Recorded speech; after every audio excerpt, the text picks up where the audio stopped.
Hello guys, welcome back to our mini vlog. તો આજે ઓફિસથી આવીને સામેવાળા બેનની તરફ જોયું કે હોય તો થોડી પંચાયત કરી લઉં, પણ એ હતા નહીં એટલે હું મારા કામે લાગી ગઈ.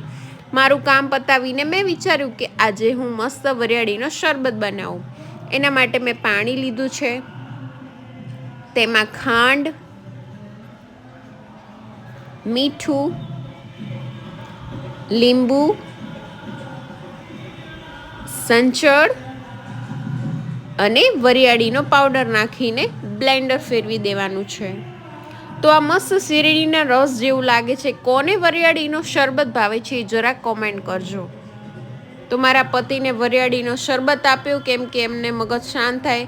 સવારના લેપટોપ જોડે લમણા લેતા હોય તો થોડું આપણે મગજ શાંત કરી દઈએ.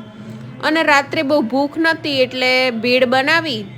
તો બસ આજ હતો આજનો મિની વ્લોગ. તો મળીએ કાલે નવા વ્લોગ સાથે. તો બાય.